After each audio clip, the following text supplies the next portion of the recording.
Hey, deserving listeners, Love is Blind. My name is Dr. Kirk Honda. Sometimes I have to emphasize Kirk Honda because if I say it really fast, it sounds like Karanda or something. My mom had a daycare in our house, and all the kids called her Suwanda. Her name's Sue Honda, and they thought her name was like Cher's, like Suwanda. Let's watch the show.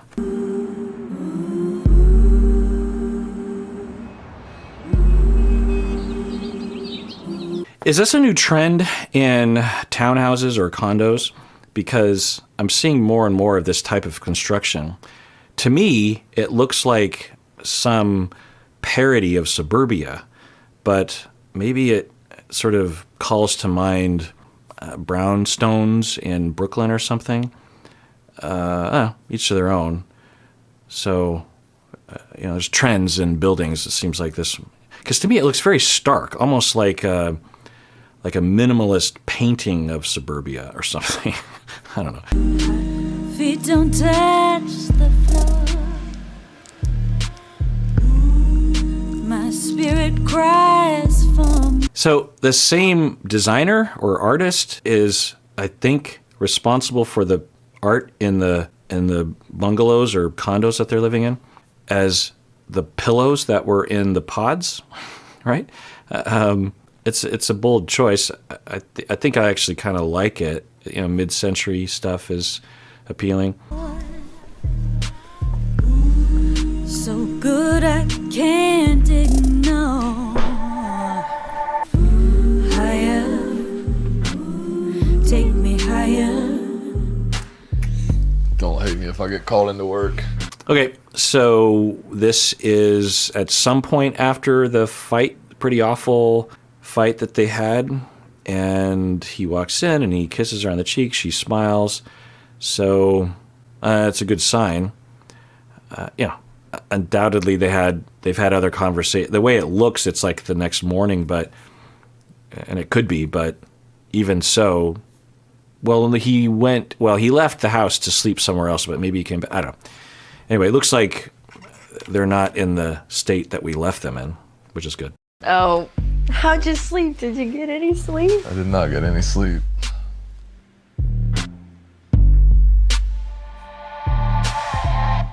Leaving like that was not cool. Oh, okay. So I think we're led to believe that this is the next day, and he didn't get good sleep last night because he was somewhere else. Okay. Yeah. So I've talked about this before, that when you have a preoccupied and an avoidant person, or even just a preoccupied person and a secure person, there can, and I don't know if I'm reading it right, so I'm just talking generally, that the other person, the non-preoccupied person, especially if they're avoidant, will typically have an impulse to separate, whether it's, I'm going to go into my office, or I'm going to take a walk, or I'm going to go to my friend's house, or I'm going to hang up the phone. We're not in the same place. And sometimes it can be healthy to do so, because sometimes, particularly if the preoccupied person is completely spinning out of control and you don't know how to help them with that, then giving some breathing room is definitely recommended. Some people, though, they're passive-aggressively trying to be hostile by rejecting, by punishing, because the preoccupied person is very clingy, and so the other person knows, well, if you're not going to listen to me, or if you're going to continue doing this to me, I'm going to punish you by withdrawing because I know it's going to hurt you. It's not a conscious thought, or the avoidant person is just so overwhelmed that they are panicking and they don't know what to do. And when they were a very young child, they learned the only thing to do is separate, shut down, and be by yourself. So when that happens, if it's not managed well by both people, the preoccupied person, it will be very, very hard for them. And sometimes the preoccupied person can be abusive and will prevent the person from leaving, or will take away the keys, or even become violent to prevent the person from leaving. So it can be a flashpoint. And when I work with couples, and even individuals in this scenario, I have a program around this that involves talking with them about all of the reasons why they want to do that, how they can maybe avoid even getting into that situation, of course. But if that is something that they want to do, I establish that it can help and that it, of course, is allowed. Because a lot of times the preoccupied person over time will start to say, you can't do that. You can't leave. Essentially saying, I'm imprisoning you, and I am in control of your body. Okay, even if it's not physical, it can be emotional control, emotional coercion.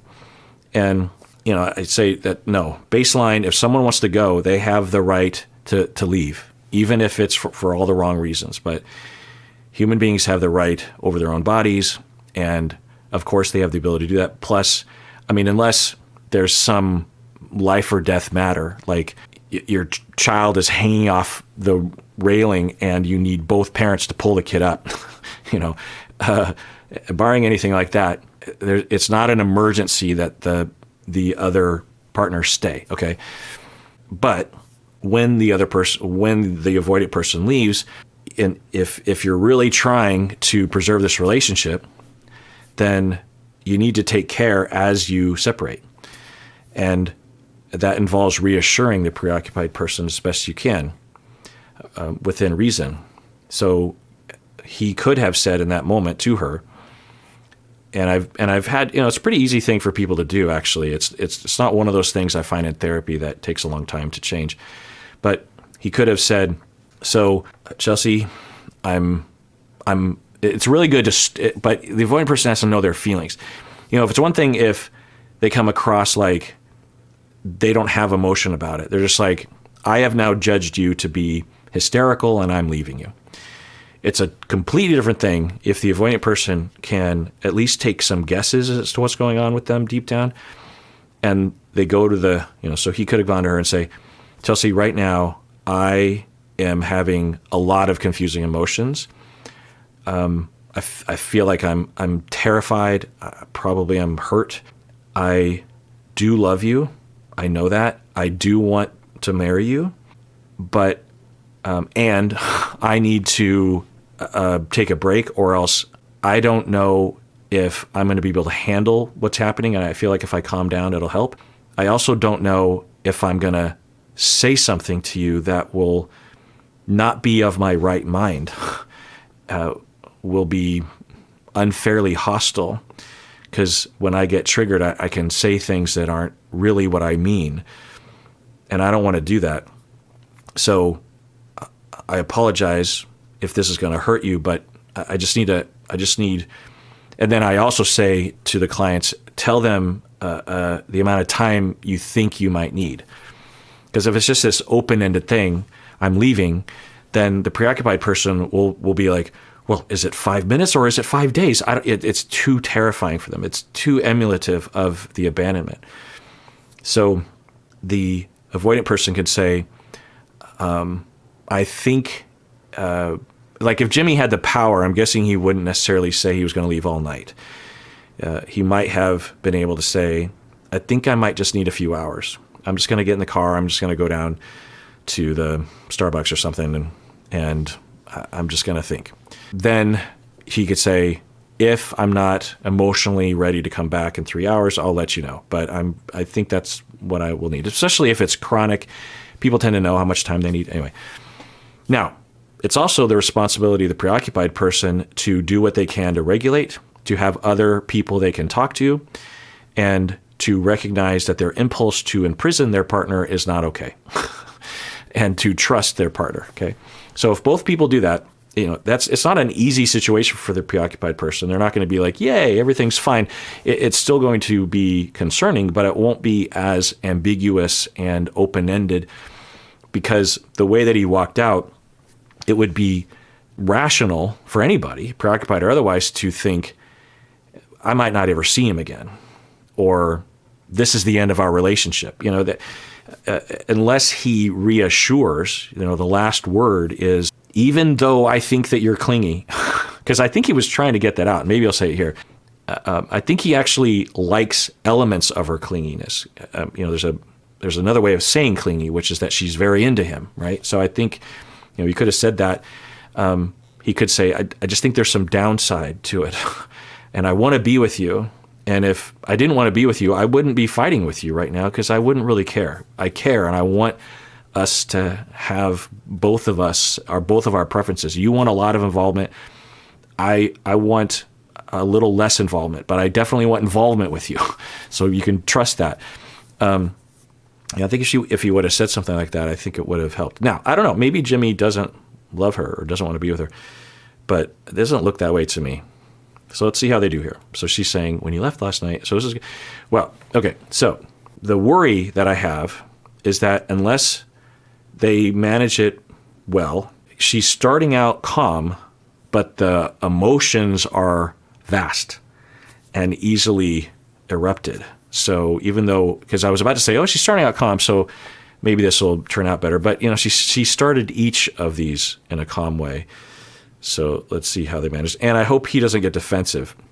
He tends to backpedal and defend himself instead of just addressing as differentiatedly as possible and being more helpful. So let's see how this happens. At all. To be fair, you told me that you were leaving. The only reason I wanted to leave is because you were so expressive about me. Okay, so he's defensive. So the 4 horsemen of the apocalypse that John Gottman and colleagues identified here in Seattle, when they were observing couples have conversations like this, and then they would longitudinally track them over years to see which couples stayed together and were happy and which couples were unhappy and or divorced. What he found was, the apocalypse is divorce in his metaphor, and the 4 horsemen, meaning the what do they call it? The heralds, the first indications of the apocalypse, of divorce, are contempt, defensiveness, stonewalling, and criticism. And defensiveness is, we understand why these 4 things would actually eventually lead to divorce. Now, if you occasionally do it, it's not necessarily going to end in dissatisfaction and breakup of the relationship, but it's certainly not helping. And also, of the 4, defensiveness is probably, in my anecdotal experience, the most common, even among couples that are doing pretty well. Contempt is really the one that is, to me, contempt is like after the other 3 happen a lot, then contempt starts to creep in. Contempt is like the feeling, the judgment that you have, not about a behavior that your partner did, but that you believe them as a person or as a personality trait that they have is just like, you're just contemptuous, like, oh, he's such a flake, or she doesn't ever care about my feelings. She has no empathy. Those kinds of thoughts are a result of a lot of toxicity over time. It's one thing to be like, I can't believe that she's not caring about my feelings right now. She's not caring about my feelings right now. That's different than she never cares about my feelings. She never has, she never will. That's a much different narrative that once you go there, why would you want to be with someone like that? Anyway, so he often is defensive. And the key for yourself is to recognize defensiveness before you say it, and even after you say it, so that you can say, sorry, I'm being defensive. It's not helpful. If you need to defend yourself, there are times when you need to defend yourself. But there's so many options to what she said. She said, well, let's rewind exactly what she said. Any sleep.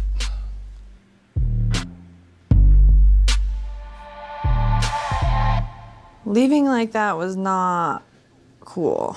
This is great because making up, having a conversation after a fight, there's a lot of research by John Gottman, a lot of experience for me clinically and personally that informs how to navigate these. And generally speaking, there's no modeling or education around this. So people tend to do this pretty self-destructively. So the other element worth talking about is how do you open these kind of conversations? John Gottman looks into this as well. So the way she opened it, the way you open the conversation sets the tone. So it's not, super concerning and hurtful and accusatory, but it could have been better. She could have started with, so, well, ideally what she would say is, I've thought about it and I want to get to some of the things that I didn't like what you did last night, like leaving, but I will say that I overreacted about this, this, and this. It's a better place to start with. You can still get to what you want, but people almost always start with their complaints. But it could have been worse. She could have said something like, "You're an asshole," right? So anyway, she says that, and then what he could say right now is, in his mind, he could be thinking, well, and this is what we all do. So listen to me. If you care about your partner, if you want to have a successful relationship of any sort, it's automatic when you hear something like that to come up with bullet points. It's like you're in court and you'd think, well, but there's justifications why I left, And he's about to say, well, what you said you were going to leave. It's so typical. I can't believe you left last night. Well, you said you were going to leave. That's no good. And in the history of marriage, no partner has ever said, "Oh, you got me." It could be true. It sounds like it probably is true. But what's the mission? To win and break up your marriage, or to actually get your needs met by having a good relationship that you have some complaints about? Nobody has no complaints about their partner. It's just the nature of humans. So we all do that. We have those bullet points. Notice that in your mind and put it aside. You can keep those fucking bullet points if you want to. Just keep them. And in all likelihood, if things go well, they'll just fade away and you won't feel compelled to say it. Because the bullet points are coming up because of distance and hurt and fear and a lack of feeling warmth and connection. Once that happens again, those bullet points just kind of drift away. At least they do for me. Anyway, so a different thing you could say right here is to focus on one thing at a time. That's another principle that I talk with my couples about. And what's the core of what she's saying is another tip for you. When your partner is upset at you, even if they're being unfair, what is the core? What are they really trying to think? What are they trying to say to me? And of course, we should be thinking about that because that's what communication is. Someone is trying to convey something, and the other person is trying to understand it. And if you, in a fight like this, and if you're bullet pointing, you're not really paying attention to what the other person says. You're both just like two lawyers talking to the jury at the same time. So he could say, yeah, even though the bullet points are there, it's like, yeah, I imagine that me leaving was hurtful, something like that, or even, yeah, I don't know if I needed to leave, but I know that I didn't leave in the best of ways. Or he could say, I don't know if it was right, but I was about to lose my mind. If I stayed, I was so confused. I didn't know what to do. I had all these emotions, and you know me, I'm not really great with emotions. And so I just had to leave. And I should have been kinder to you when I left and let you know that I would be back or something. But it was hard. There's a lot of different responses. Instead, he says, At all. To be fair, you told me that you were leaving. The only reason I wanted to leave is because you... And then she has a bullet point. Bullet point. No listening. No emotional expression. Again, she could have led with, regardless of who's right or wrong, I just have to tell you that I'm really hurt. I don't know if I'm justified in feeling hurt, and I'm also scared. I don't know if I'm justified in feeling scared, but I'm scared of losing you. Or I'm scared of that we made the wrong decision, or so, I don't know. But I'm scared and I'm hurt. Okay. That sucks him in. It's like, oh, I didn't mean... Now, if he bullet points and defends, then that's extra dickish. I'm hurt. She's like, well, you said you're going to... It's not likely that's what he's going to do. It doesn't give the other... Now, what I will say is that if 10 years into a relationship, because I've worked with individuals like this, someone will come to me for relationships and I will give them the same kind of therapy, and they go home and use these techniques or these approaches, and their partner doesn't respond well. One, it's like, well, you got to be in couple therapy because someone has to have eyes on both sides. But if you're used to having defense, and both people have literally never had this model to them, when you're suddenly healthy, your partner has no idea what's happening, and they're just on autopilot. So even though you might be switching to a healthy approach, which I guess some of you might even be doing with your partners, who don't watch the show with this YouTube channel. I imagine that happens occasionally, and you're doing the right things, but your partner doesn't know what's happening and is very used to a certain way, and they don't respond well, or they don't respond immediately, which doesn't typically happen anyway. But anyway, so she doesn't start the tense conversation well. He responds pretty poorly in terms of the edit. Then she's defensive, and here we go. We're so expressive about me constantly being in your space. Like, I don't even know where this conversation stemmed from. Is it because I told you, like, you didn't kiss me once yesterday? Like, is that clingy to you? Okay, so it's not the best tone. And if she's legit asking, then that's good. But I don't know if she's legit asking, because he could say, so he should start, I'm sorry for calling you clingy. I was upset. That's not the right word. A better word is that maybe it's not you, maybe it's me. Maybe I'm just kind of adjusting, or I just really like my space. So let's get away from the clingy word, really. And no, it's not the kiss thing, although that didn't feel good to be accused of that, because I had kissed you a couple times, and I thought we were just having a good day together. I woke up, I kissed you, I go to work, I come home, your friends are over, and then I wanted to watch this TV show. I didn't think that you were against it, and so we cuddled and watched the TV show. You wanted to have sex. I think that was right after he got home. And he's thinking, he could say, last night I said we should talk about that.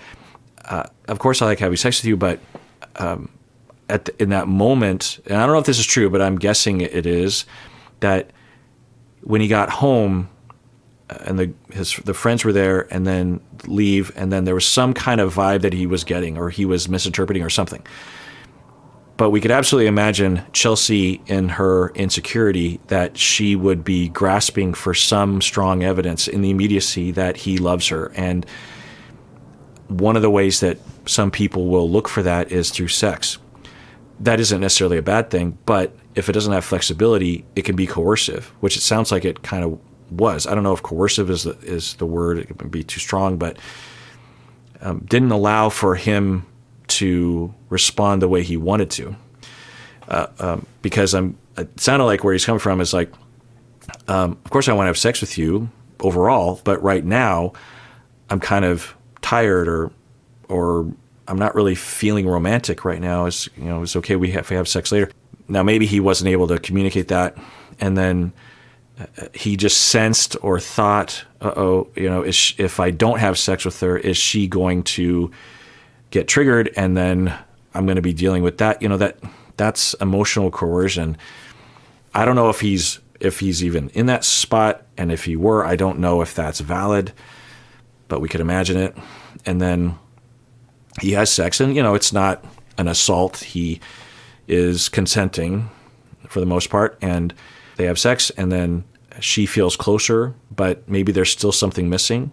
That it has nothing to do with him and everything to do with her abandonment trauma that's being triggered just by having a relationship that puts a lot of things at stake for her. I'm speculating about so many things, speculation upon speculation. I'm just telling you what I would be inquiring about if I saw a couple like this. But maybe he wouldn't mention that quite yet, because that might be kind of fraught. Plus, they're on camera. So he could say something like, well, I don't know. I felt like we had a good day, and then you said that I hadn't kissed you, and you weren't upset, but I was like, oh, and so I went over and kissed you because I love you and I want to be with you and I do want to kiss you, my lip's been hurting because I bit my lip. And I say that because it just seems like, I don't know, maybe his lip was in utter agony, but it seems unlikely that that's like the reason. I think he's just not particularly affectionate, like on a general sense throughout the day. There are people like that. Anyway, so he could say, and then it seemed like I started being accused of all these things as if I'm not giving you enough, and I don't know what more I could give you. I've spent every minute with you except for going to work, I don't even know if that's true. But, well, so we shouldn't say that. She just asked, so I guess the concise answer, as I'm sort of walking myself through it, is, if I'm understanding where he's coming from, you can say, clingy is a bad word. That's not what it is. It's, I feel like no matter how much I give you, even though I do love you and want to be with you, I don't know how that's not coming across to you. But even though I know that to be true in my heart, it's not enough for you. It feels like no matter how much I give, no matter how much I love you, no matter how many times I say I love you, no matter how much effort I put in this relationship, it seems like there are times when all of a sudden you are interpreting everything as if I am this horrible, horrible, mean, abandoning person, and it just confuses. I don't know what to do with that. So clingy is the wrong word. So if you said something like that, I think it could help. And you constantly told me how much you love that I tell you how much I love you. And okay, so he didn't say anything. Now, I think it's consistent with his way. I also imagine he doesn't even know where to begin. When I talk with the average person, even someone with above average psychological mindedness, especially in the moment, yeah, I've studied this stuff my entire adult life for the most part, and I mostly get lost in situations like this. It's hard because your head is swimming and you're starting to escalate, your adrenaline's starting to go up, your brain is starting to shut down. It's hard to sift through all that stuff. And his response typically is just that face, that kind of silent face. But she's not really asking from a curious place, which I think could help not trigger him. It's easy to look at him and say that he's this jerk face who doesn't have emotion. I'm guessing he came in, a little tense, but by this point he's fairly tense and might not even know it, and his brain is starting to shut down. Anyway, so she has her bullet points, but maybe she's open to a response. But I'm guessing he's not going to be able to give a very good one. And you constantly told me how much you love that I tell you how much I love you and tell you how. So a great response from him would be, yeah, absolutely. I do love that. And I love that you are even clingy sometimes. I like that you want me and like me and love me. I like that. And what I don't like is being accused that I don't love you. That's what I don't like. And I don't like that when I am just kind of living my day, my life, and I just naturally want a little time to do something else, or I don't know, that's not us just constantly together. I don't like being accused that I'm abandoning you or that I've never been loving or something. That's not what I like. So let's see what he says. Handsome you are and touch you and I do love that. well, babe. I was genuinely annoyed that you asked me like 5 I times get yesterday. that. I hate that too. What's wrong with me? And like, I asked you twice. so I felt a little smothered. Okay, so there's some differentiation, some emotional regulation. That's good. I actually want to rewind that because I didn't really catch what she was admitting to precisely. I'm also not terribly encouraged because by today it would be a much better sign if she could at least in some form in this bit that, and maybe she'll eventually do this, that she could say, I do get clingy sometimes. And I don't like it when you do that, that, you can have some insight and also hold on to your assertiveness. Because it does really look, clingy, we can debate the meaning of that word, but I don't see any insight don't see any signs that she has knowledge that she interprets abandonment when there are the slightest signs of it. Now, it's possible that behind the scenes, all these horrible things are happening. I can't know. All I can do is go off what we're seeing. It doesn't sound like things are going on behind the scenes. You'd think we would hear about it, but sometimes we don't. So it's hard to know. Maybe he's currently cheating on her. Maybe in their day-to-day life, he disappears all night long. I don't know. I feel like we would hear that. Love that. Well, babe. I was genuinely annoyed that you asked me like 5 times I get yesterday. that. I hate that too. What's wrong with me? And like, I asked you twice. Oh, so, okay. So I think what they're saying is that she asked at least twice, if not 5 times, what's wrong? What's wrong? What's wrong? What's wrong? Right? It's another preoccupied thing. What's happening for the preoccupied person is that something's triggering them that isn't real, and it's causing them to. I mean, it's real, but it's not an actual threat, and it's making them feel as though there's a threat, as though it's sort of be like in a secure. I'm sort of feeling. I'm trying to wonder why I would ask my wife that question and not give up if I heard everything's fine. If I saw, but even if I went to my wife and said, "What's wrong?" and she's like, "Everything's fine," and I'm like, in my head, I'm like, "It doesn't look like everything's fine." I wouldn't necessarily interpret that as a threat to our relationship. I would think, "Oh, she must be struggling with something, and she doesn't want to talk about it right now." Okay. But even if I thought something was wrong with our relationship, well, I guess if things were kind of bad, but let's just say that things are going well. And in order for me to ask her repeatedly, it would have to be if it was prolonged, I guess. It would have to be like a week where she was giving me the cold shoulder or something. And I went to her and said, "So what's going on?" And she says, "Nothing." But I wouldn't just go, I would say, "Well, it seems like something's going on, so if you want to talk about it."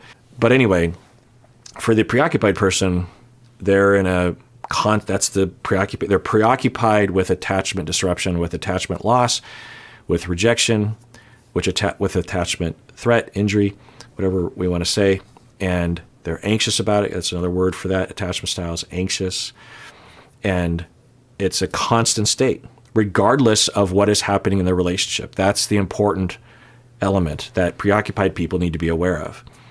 Regardless of how well my relationship is, I will always be hypervigilant and afraid of abandonment. I will always think my partner is going to abandon me. Sometimes I'm worried about abandonment when I'm about to be actually abandoned. Sometimes I'm worried about infidelity when I actually am being cheated on. But even when I'm not being cheated on, even when there is no sign or chance of abandonment anytime soon, I'm still worried about it. That's the condition, because that's neurologically what's set into their neurons. And the brain is mostly plastic about this as well, so it can change. But the physical reality of the neurons wiring together because they fired together was because when they were very young and their brain was very rapidly developing and forming connections and discarding other neurons that weren't being used, was when they were 2, 3, 4 years old, they were being abandoned, either actually abandoned or emotionally abandoned or abused or something.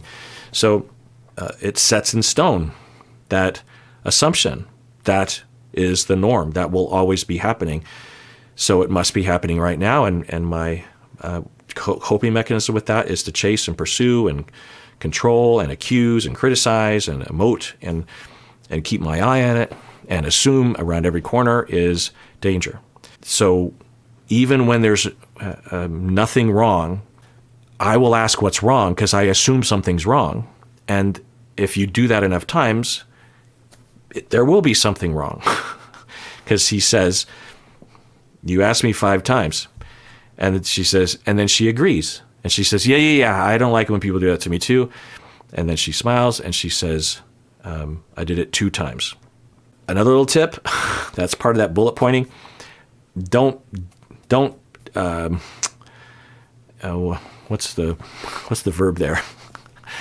Don't get petty about those details. In fact, from his standpoint, he probably should avoid saying 5 times. Even in your head, if you're like, I know it was 5 times because there was that time.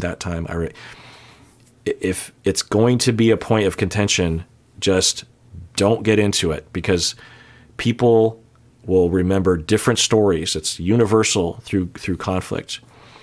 So you say, from his standpoint, like now he could be like, well, I don't know if it was 2 or 5. It just seemed like a lot, and it was actually bothering me. Nothing was wrong, and then you kept asking me something. Now he could go deeper and say something I said earlier, which is those questions. When I hear them repeated, I think you're assuming that I'm doing something to you internally, and I don't like being accused of things that I'm not doing.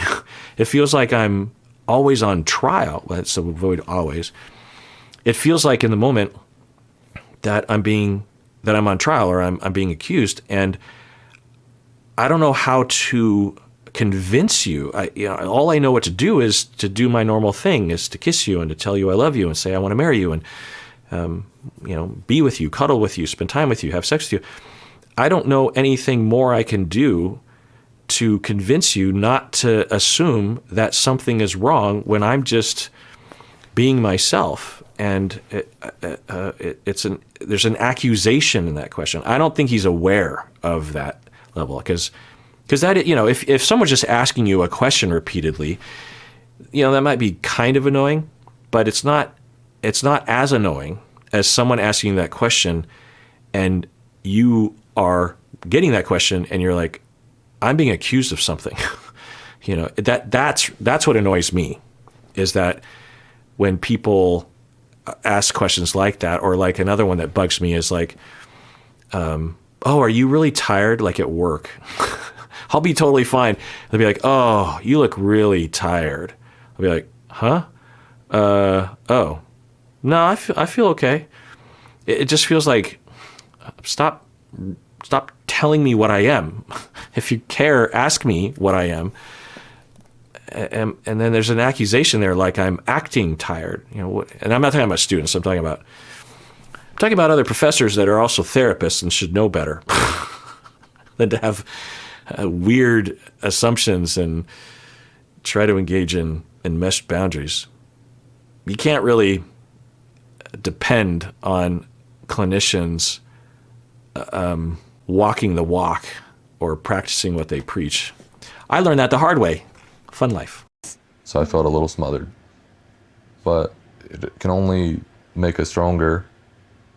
If I thought that you were clingy to the point where there was no return, I would not be here. I wouldn't want anything to do with you. Okay. Yeah, that's along the lines of something I role-played earlier, to say, look, I'm not going to say you're not clingy. I wouldn't use the word clingy, but I'm not going to say that doesn't happen. But I'm not saying I don't want to be with you. It seemed like you were interpreting it that way. I was just trying to conceptualize the situation, or request that you change just a little bit. I don't want you to just change a little bit. That's what he's saying, and it sounds like they're working it out. It sounds like she's open to it. Let's see what there's a lot of editing, which I'm not appreciative of, because she could have had a response there that would be more in line with what I would hope to see, and then I would be able to comment on that. But let's see what she says here. All right, well, let's do a little guided self-affirmation. If you are up for it, you can think these words to yourself, or say them out loud. You can say something like, and really think about this sentence, and I'm trying to come up with the sort of sentence I want us all to think about. And the sentence I want us to think about is, I am a good person. I am a good person. What does that mean to us? What does it mean to you? To me, I am, if I think me, I'm a good person, I think of how I try to do good in the world. I try not to harm others. I do harm others at times because of issues, right? And mistaking other people, right? Being mistaken, misunderstanding people. Also, I think about how it's not often that we're told that we're good people, but that often is what we're really wanting to hear. You know, like at the end of Saving Private Ryan, I think, and the Private Ryan is looking at the gravesite, and he's now older, and he is crying, and he looks to his wife, and he says, you know, am I a good husband or a good person or something? And his wife says, you are, you know, because a lot of people had to die for him in World War II, the fictional story. And so he wanted it to at least be worth it that these people sacrificed their lives to find him and potentially save him from dying in the war. And I think that is a core need. So we can say that to ourselves, and hopefully you can, and hopefully you are a good person. Hopefully you can say that, I am a good person. I try. So, you can say this, I try to be a good person. I try not to harm others. I put effort into being considerate. I put effort into empathy.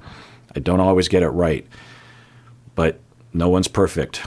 And I deserve recognition. We all deserve, I deserve recognition for that. I'm not going to yell at people on the street to give me recognition, but, I am a good person. So really, if you need to pause the video and really think about this, I'm a good person. I try. I'm worth it. I'm not a bad person. I'm not a piece of crap. I'm not all those messages that I have internalized from people in my life that have said bad things about me, and from society telling me that I'm not good enough, that my body isn't good enough, or the color of my skin isn't good enough, or I don't make enough money, or I'm not as photogenic as I need to be, or society says I need to be. I'm not as smart as I think I should be, or something. That stuff doesn't matter. Are we trying to do good in the world? Are we trying not to harm others? I am a good person. You are a good person. I am a good person. And take care of yourself, because you deserve it. You really, really do.